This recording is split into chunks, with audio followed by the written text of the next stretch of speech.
राधा राधा राधा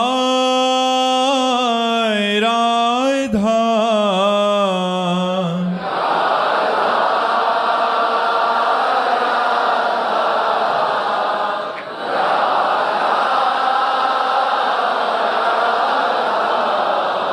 हाय राधा राधा राधा राधा राधा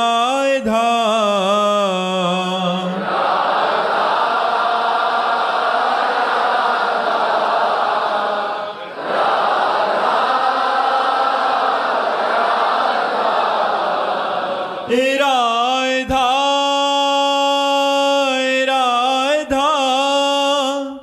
राधा राधा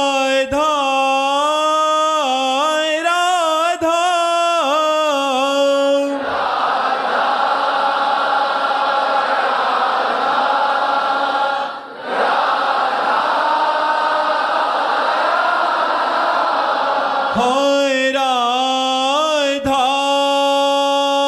राधा राधा राधा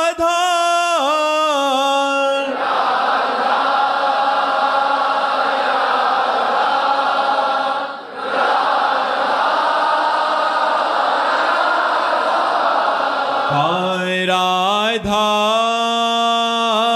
राधा राधा राधा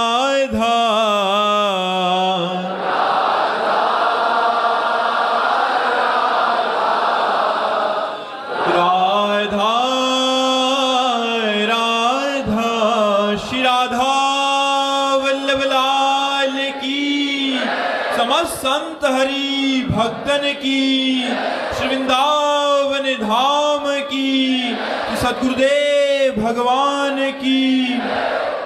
परीक्षित पराशर जी अहमदाबाद से।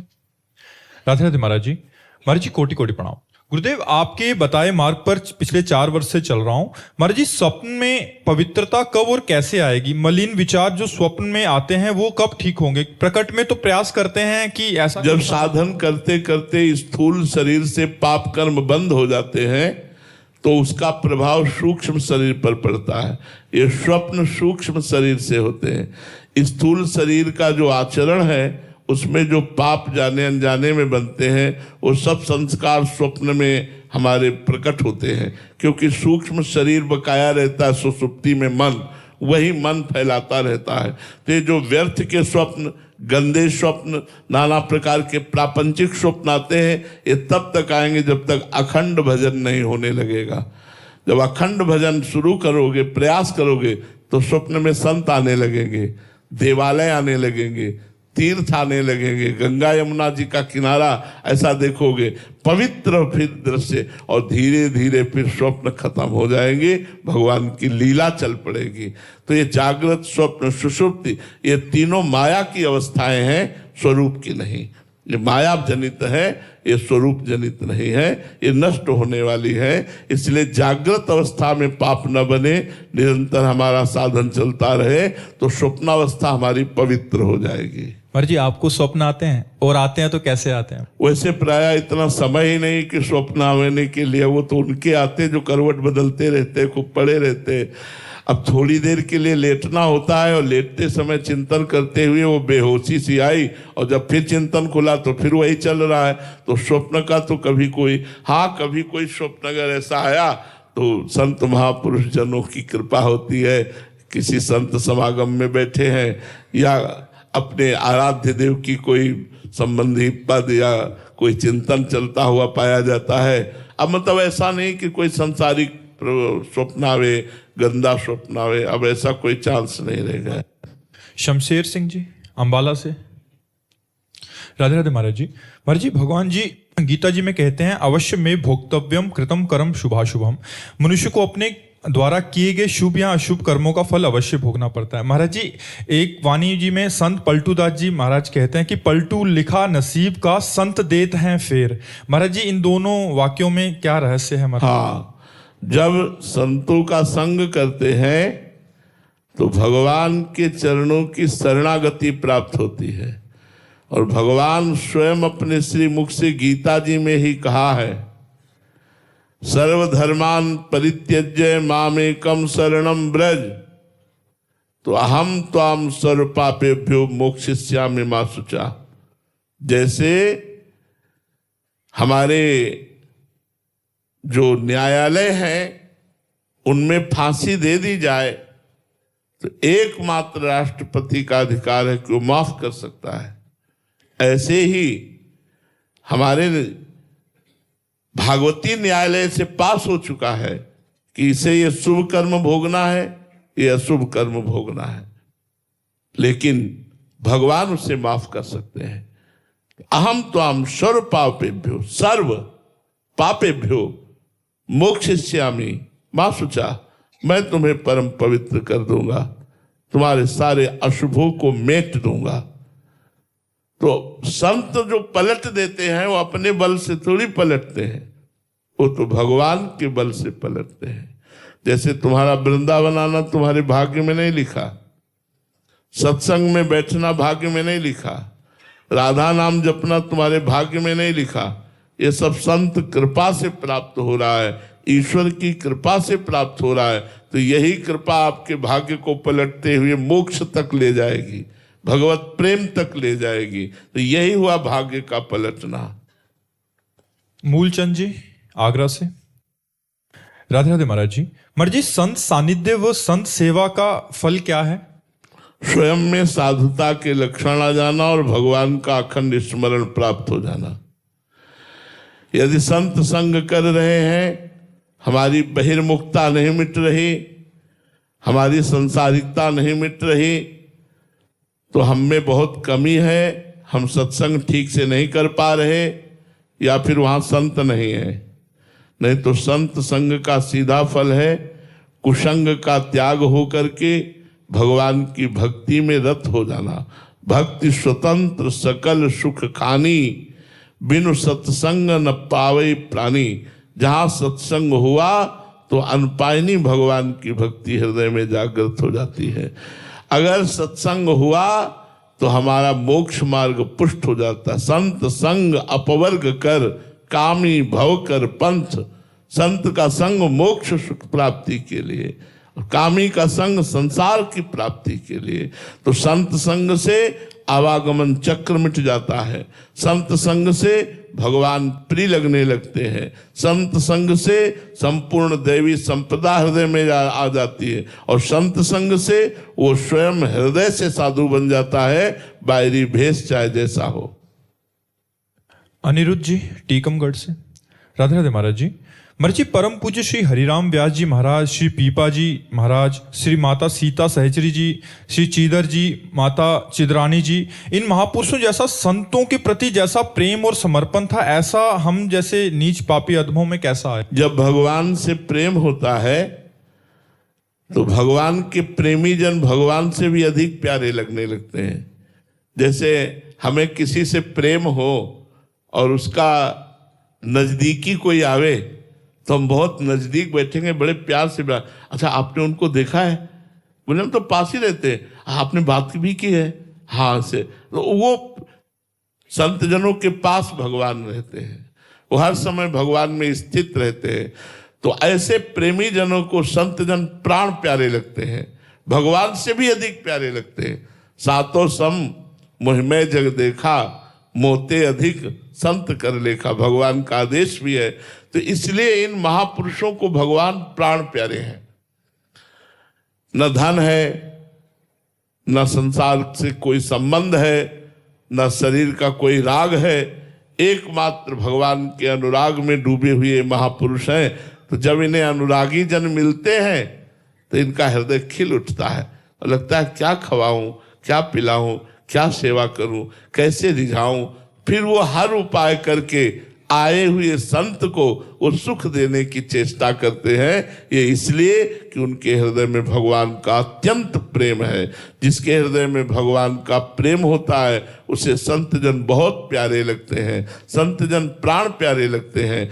जैसे मेघ की गर्जना सुनकर, मेघ को देखकर मोर कुहुक कुहुक कर नाचने लगता है, ऐसे संतों को देखकर, संतों की वाणी सुनकर भक्त का हृदय नाच उठता है। आज मुझे भगवान ने संत समागम दिया। उमा संत समागम समन लाभ कछु आन। संतों से मिलना, उनसे भगवत चर्चा करना, इससे बढ़कर कोई लाभ नहीं है। तात स्वर्ग अपवर्ग सुख धरी, तुलाए अंग तूलन ताय सकल मिल, जो सुख लव सत्संग।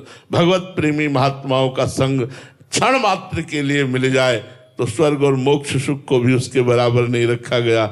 इसीलिए भगवत प्रेमी महात्माओं को प्राण प्यारे हैं, अत्यंत दुलार करते हैं, यहाँ तक कि प्राण न्यौछावर करने के लिए भी तैयार है।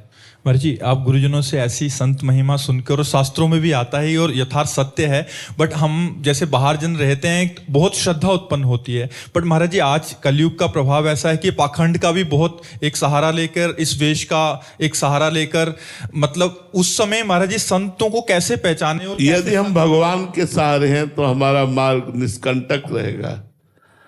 यदि हम भगवान के सहारे हैं तो हमारा मार्ग निष्कंटक रहेगा। अगर हम ऐसी दृष्टि रखेंगे कि इनमें से पता नहीं कौन पाखंडी है, कौन सच्चा है, तो दोष दृष्टि होने की संभावना है और हमारा पतन हो सकता है। तो हम क्या करें? सब में भगवत भाव करें, सब में भगवान का भाव करें और भगवान से प्रार्थना करें। जो सच्चा भगवान का भक्त होता है उसे ऐसे लोगों से मिलान ही नहीं होता। ऐसे लोग उसके सामने ठीक, जैसे सूर्य के सामने अंधेरा नहीं टिक सकता, ऐसे सच्चे भक्त के सामने पाखंड नहीं टिक सकता। मिलान ही नहीं होगा। मिलान उसी से होगा जो संत होगा।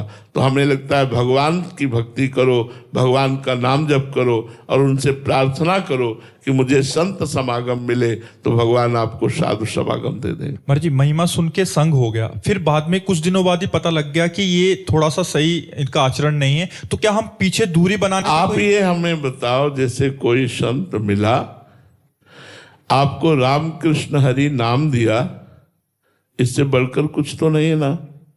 आप इसको लेकर खूब जपिए, आप इसको लेकर भजिए।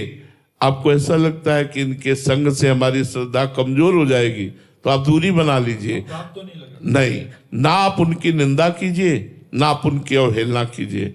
अगर आपको ऐसा लगता है तो आप दूरी बना लीजिए और खूब नाम जप कीजिए, उन्हीं के द्वारा दिया हुआ नाम मंत्र जपिए, उन्हीं को रोज प्रणाम कीजिए, उनकी निंदा मत कीजिए, उनका दोष दर्शन मत कीजिए, तो आपको भगवत प्राप्ति हो जाएगी, पक्का भगवत प्राप्ति हो जाएगी। देखो, संत वेश का आदर किया जाता है। हनुमान जी परम ज्ञानी है, लेकिन जब काल नेमि ने संत वेश धारण किया तो हनुमान जी महाराज आकाश मार्ग से जा रहे थे, देखा कोई संत बैठे नाम कीर्तन कर रहा है, तो हनुमान जी उतरे, साष्टांग प्रणाम किया और कहा कि आज्ञा कीजिए, मैं आपकी क्या सेवा करूं। काल नेमी ओ राम रावण युद्ध हो रहा है, ऐसा वैसा, वो अपना नाटक फैलाना शुरू किया और कहा तुम्हें पता नहीं, मैं ऐसी ज्ञान दृष्टि तुम्हें दे सकता हूं यदि तुम स्नान करके आओ। बाद में मकरी के द्वारा उनको पता चला कि ये कालनेमी राक्षस है, ये भगवान का भक्त नहीं। लेकिन क्या हनुमान जी को ज्ञान नहीं था क्या? सर्वज्ञ हनुमान जी ने वेश और नाम जापक का सम्मान किया। वो भगवान नाम कीर्तन कर रहा है, जय श्री राम जय श्री राम जय श्री राम, इसका आदर किया, सर झुकाया और उस वेश का आदर किया। परिणाम में जब पता चला तो हनुमान जी ने उसका वध करके उसको परम पद प्रदान किया। लेकिन वेश और नाम कीर्तन हम दोष दृष्टि ना करें। जो गुरु मंत्र मिला है, जो नाम मिला है, उसको जपें। यदि हमारी भावना नहीं बनती तो हम दूरी बना लेते हैं, पर हम श्रद्धा वही रखेंगे तो निश्चित भगवत प्राप्ति हो जाएगी। और यदि हम दोष दर्शन करेंगे, निंदा करेंगे, तो फिर हमारा मार्ग अवरुद्ध हो जाएगा, फिर भगवत प्राप्ति नहीं हो पाएगी। आदित्य जी, राधे राधे महाराज जी। महाराज जी, भजन के योग्य चित्त कैसे बनता है? सत्संग से, साधु समागम से। भजन न होई संग बिनु, भजन बिना नहीं प्रेम, छिन्हु भजन न छाड़िए, धरिए याद नेम। जब हम साधु समागम करते हैं तो एक एक पॉइंट पर दृष्टि डाली जाती है। तुम्हारा भोजन ठीक होना चाहिए, सतोगुणी भोजन। तुम्हारा संग ठीक होना चाहिए, सात्विक संग। तुम्हारा दर्शन ठीक होना चाहिए, तुम्हारा श्रवण ठीक होना चाहिए, तुम्हारी जनेंद्रिय ठीक होनी चाहिए। एक एक चीज पर पूरी दृष्टि, जब रोज सत्संग सुनेंगे तो हमें एक एक पॉइंट पर दृष्टि डाली जाती है, तो हम भजन योग्य जो धरा प्राप्त करते हैं वो रोज सत्संग से प्राप्त करते हैं। यदि हम किसी भी संत की रोज वाणी सुने नियम पूर्वक, तो उसमें हमको बहुत सी ऐसी सामग्री मिलेगी जो हमारे चित्त को भजन के योग्य बना देगी। बिना भजनानंदी संतों के संग के भजन हो ही नहीं सकता। भजन न होई संग बिनु, बिना संत संग के भजन नहीं हो सकता, और बिना भजन के भगवत प्रेम नहीं हो सकता। इसलिए एक क्षण के लिए भी भजन न छूटे, इसकी भूमिका तैयार करने के लिए संत महापुरुषों का समागम करना चाहिए, उनकी वाणी सुननी चाहिए। साधन को हरि भजन है, कै सत्संग सहाय। आकाश पांडे जी, राधे राधे महाराज जी। महाराज जी, आपके श्रीमुख से सुना है कि आचार्य शरणागत होकर श्री वृंदावन धाम का अखंड वास करने पर अथवा वृंदावन का दृढ़ आश्रय लेने पर निश्चित ही लाडली जी कृपा करती हैं। परंतु महाराज जी, जब हम धाम में आकर श्री जी के सर्वस्व त्याग करके कष्ट सहते हुए भजन करने वाले साधकों की रहनी देखते हैं, तो अंदर एक जलन सी होती है कि हमें भी कब ऐसा सौभाग्य मिलेगा, और बाहर रहना रुचिकर हो जाता है। महाराज जी, ऐसे में साधकों को महाराज जी कैसे, जो बाहर रह रहे हैं उनको कैसे ऐसा भाव आए कि हम भी। हाँ, वैसे मतलब अन्यथा मत लेना। जो वास कर रहे हैं, अगर इनकी सेवा की भावना जागृत हो जाए तो बहुत अच्छी बात है। आप बाहर कमाइए और कुछ अन्न वस्त्र आदि की सेवा जो वृंदावन वासी हैं, अगर उनकी कर दोगे तो आपकी जलन मिट जाएगी। आपको लगेगा कि मैं सहयोग कर रहा हूं वृंदावन वासियों का। मैं तो वृंदावन वास नहीं कर पा रहा, पर वृंदावन वासियों का सहयोग बहुत कष्ट से भी है। 4 घंटे रिक्शा चला लिए और पूरा परिवार भजन कर रहा है, तो हमें लगता है यदि हम बाहर खूब अच्छी नौकरी करें, खूब मेहनत से कमाएं, किसी को सहयोग दे दे, थोड़ा अन्न दे दे, थोड़ा वस्त्र दे दे, तो श्रीपाद प्रबोधानंद जी ने महाराज जो वृंदावन की महिमा को लिखा है, उन्होंने कहा वृंदावन वासी से यदि हमारा संबंध हो जाए और वो हमारा चिंतन करे तो हमको वृंदावन वास का ही फल मिलेगा। किसी एक वृंदावन वासी से संपर्क हो जाए कि वो आपका चिंतन करे, वो आपका वृंदावन में रहते हुए चिंतन कर ले, तो ऐसा करना चाहिए। आप लोग गृहस्थ हो तो हमारा कुछ बिगड़ेगा नहीं, बन जाएगा, और ये जलन मिट जाएगी, और आपको आनंद आएगा कि मैं कमा रहा हूं और सेवा कर रहा हूं वृंदावन वासियों की, तो आपको वृंदावन ही मिलेगा, वृंदावन वास का ही फल मिलेगा। यदि मेहनत की जाए और मेहनत से कमाकर 4 रोटी में से 1 रोटी वृंदावन वासी की व्यवस्था में दे दी जाए, ब्रजवासी की व्यवस्था में दे दी जाए, तो आपका परम मंगल करेगी और आपको वृंदावन धाम का वास ही का जो फल है वो प्राप्त होगा। अभिषेक मित्तल जी, राधे राधे महाराज जी। महाराज जी, भगवत गीता में भगवान श्री कृष्ण जी कहते हैं कि जो लोग सांसारिक भोगों में बहुत आसक्त होते हैं उनका मन भ्रमित रहता है, ऐसे लोग भक्ति में दृढ़ नहीं हो पाते। महाराज जी, हम नाम जप तो करते हैं बट मन भौतिक भोगों के सुख में राजी है। महाराज जी, ऐसे में कैसे बचें महाराज जी? देखो, किसी संत का बच्चा बन जाओ, बेड़ा पार हो जाएगा। तो मान लीजिए मैं किसी योग्य नहीं हूं, तो किसी भगवान के भक्त के चरण को पकड़ लीजिए। भगवान के भक्त का चरण आश्रय, भक्त चरण धरि भाव तरत भव सिंधु अगाधा। अगाध भव सिंधु से पार करने के लिए भक्त चरण आश्रय है। यदि भक्तों के चरणों का आश्रय ले लिया जाए, हमारी बात पर विश्वास कर लेना, तो भगवान उस पर प्रसन्न हो जाते हैं और भगवान कृपा करके उसको पार कर देते हैं। भक्त चरण धरि भाव तरत भव सिंधु। हम सब विषयी हैं यार, थोड़ी देर के लिए मन को छोड़ो, वही गंदी बातों में मन जाता है। खींच खींच के लगाओ तो भगवान में लगता है, नहीं से छोड़ दो तो वह वही गंदी बातों में जाता है। लाख समझाओ बिल्कुल नहीं समझता है। तो भैया, हमको पार होने के लिए नौका की जरूरत है, तैर कर नहीं जा पाएंगे हम। तैर कर जाने वालों में हम ज्ञानी पुरुष नहीं है कि हमें सब काट दे काम क्रोध लोभ मोह मद मत्सर। तो हम भगवान के भक्त की चरण रूपी नौका का आश्रय ले लेते हैं। भगवान के भक्तों का आश्रय लेने से भगवान बहुत जल्दी प्रसन्न होते हैं। अजहू सोच विचार के गई भक्तन पद ओट, तो हरि कृपाल सब पाछली क्षम्हे तेरी खोट। अगर भगवान के भक्तों का आश्रय ले लो तो भगवान तुम्हारी सारी गलतियां माफ कर देंगे और भक्त संग का रंग आपको भगवान के चरण शरण में पहुंचाएगा। क्योंकि भक्त शरण लोगे तो थोड़ी सेवा बनी जाएगी, शरीर की सेवा, धन की सेवा, वस्तु की सेवा यदि किसी भक्ति की बन गई तो वो अमोघ है भगवत प्राप्ति कराने के लिए। अन्यथा अगर हम अपने साधन का बल रखें तो ऐसे ऐसे अपराध हो जाते हैं कि सब साधन चट जाए, ऐसे ऐसे अपराध हो जाते हैं, वैष्णव अपराध, संत अपराध। तो हम किसी भक्त के चरणों का आश्रय लेकर यदि साधना पे चले तो हमारी साधना सुरक्षित रहेगी और उनकी कृपा से मुझे भगवान की प्राप्ति हो जाएगी। डॉक्टर टीना जी इंदौर से।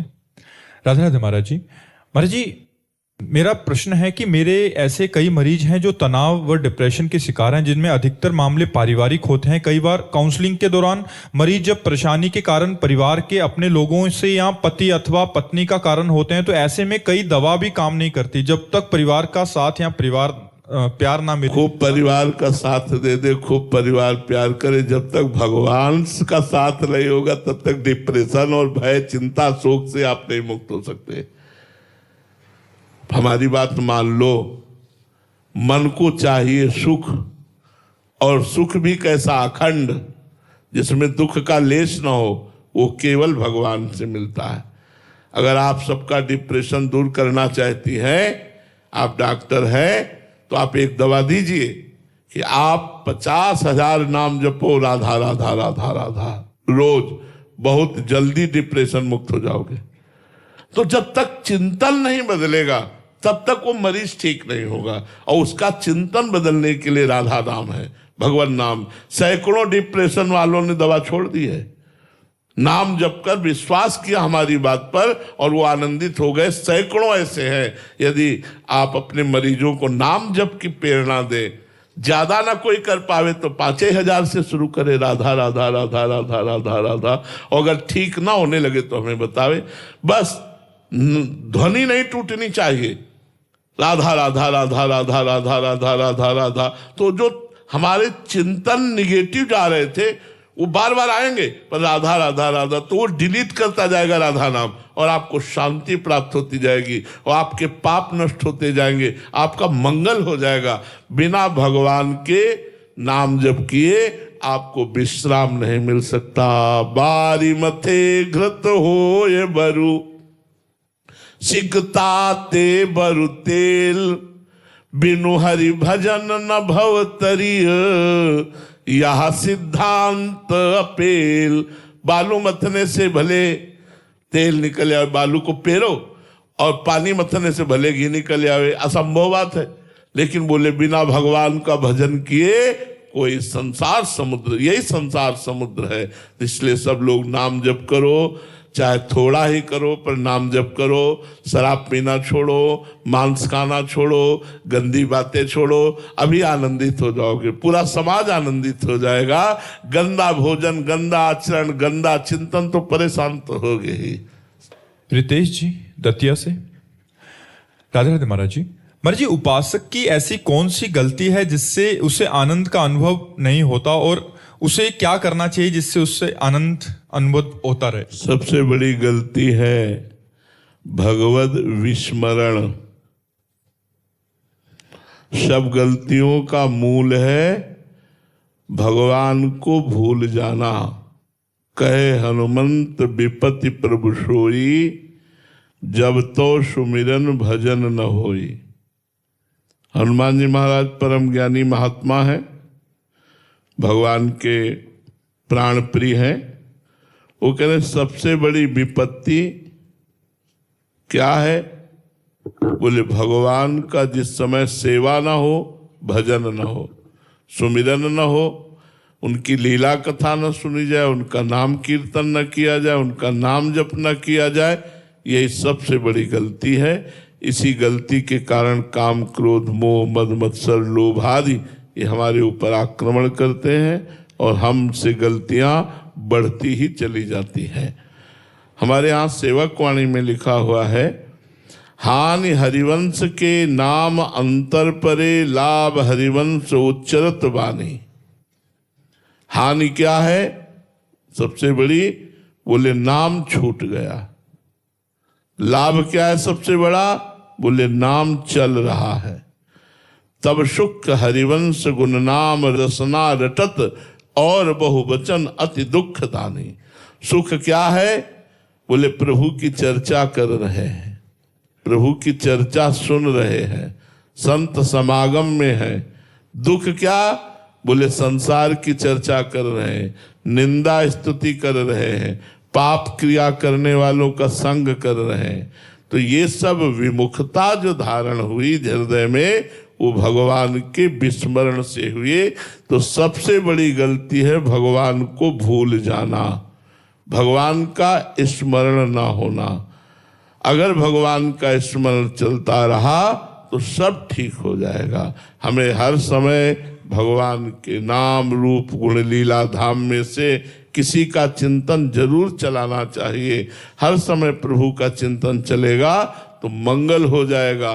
चाहे जहाँ जाओगे, चाहे जहाँ बैठोगे, चाहे जिस सभा में बैठो, आनंद ही आनंद रहेगा, क्योंकि आनंद सिंधु भगवान का अखंड स्मरण चल रहा है। स्मृति ही सबसे बड़ी संपत्ति है। पूरी गीता जी सुनने के बाद अर्जुन जी को प्राप्त हुआ स्मृति। नष्टो मोहा स्मृतिर्लब्धा त्वत्प्रसादान मयाच्युतः। हे मेरे गोविंद, हे मेरे अच्युत, आपकी कृपा प्रसाद से मेरा मोह नष्ट हो गया और मुझे आपकी स्मृति प्राप्त हो गई। भगवान की विस्मृति भूल जाना ही सबसे बड़ी गलती है, और भगवान का स्मरण करना ही सबसे बड़ी साधना है। शिवम हरिवंशी जी, राधे राधे महाराज जी। महाराज जी, एक दिन आपने एकांतिक में बोला था कि दया बिना साधु कसाई, दया करी तो आफत आई। महाराज जी, इसका भावार्थ क्या है? जैसे हिरण पे दया की भरत जी ने देखा कि एक मृगी प्यासी थी, वो जल पीने के लिए आई और गर्भवती थी। गर्भ बिल्कुल प्रसव में ही परिणित होने वाला था कि पीछे से सिंह ने दहाड़ की। उस हिरनी ने, मृगी ने छलांग मारी, तो छलांग मार के उस पार निकली, पर गर्भ बीच में ही गिर गया धारा में और उस पार जाकर मर गई। दयालु भरत जी ने देखा ये बच्चा तो मर जाएगा पानी में, उठा लिया, उसे अपनी कुटिया ले गए जो झोपड़ी बनाई हुई थी। चक्रवर्ती सम्राट थे महाराज, जिन प्रभु के लिए सब कुछ त्यागा, अपनी रानी, अपने पुत्र, अपना परिवार, राजपाट सब त्यागा, वही उस हिरण के बच्चे में आसक्त हो गए। 2-3 दिन रखना चाहिए, इसके बाद हिरण के झुंड में छोड़ देना चाहिए, क्योंकि जिन प्रभु के चिंतन के लिए परिवार छोड़ दिया तो हिरण का बच्चा क्या। अब उनको लगा कि अगर मैं इसे छोड़ देता हूं, कहीं भेड़िया ना खा जाए, कहीं सिंह ना खा जाए। ऐसी भावना से युक्त होकर के वो हिरण को सदैव अपने पास रखने लगे। अपने कांधे पे चढ़ा के गंडकी नदी जाना, अपने कांधे पे चढ़ा के, यहां तक कि भगवान का विस्मरण हो गया। भागवत उठा के पढ़ लो, भगवान का विस्मरण हो गया और हिरण की स्मृति, प्यार, दुलार, आसक्ति में इतना तन्मय हो गए कि अंतिम समय शरीर छूटा हिरण का चिंतन करते हुए, तो अगला जन्म उनको हिरण का प्राप्त हुआ। तो दया ने मार दिया ना, भगवान के विस्मरण से युक्त कर दिया। जहां भगवान का स्मरण था वहां भगवान का विस्मरण करा दिया, हिरण का स्मरण आ गया। तो दया करना जरूरी है, दया बिना साधु कसाई, लेकिन होश में दया को एक सीमा में बांध कर रखिए, जिससे आपका धर्म, आपकी भगवत स्मृति नष्ट ना होने पावे। हम दया दूसरों पर करें, पर हमारा भगवान का स्मरण सदैव चलता रहे, हम धर्म से युक्त रहे, हम कहीं उस पर आसक्त ना हो जाएं, ये सावधानी रखने के लिए कहा गया। दया बिना साधु कसाई, और दया करी तो आफत आई। बहुत सावधान होकर के जी। श्री राधा वल्लभ लाल लाल की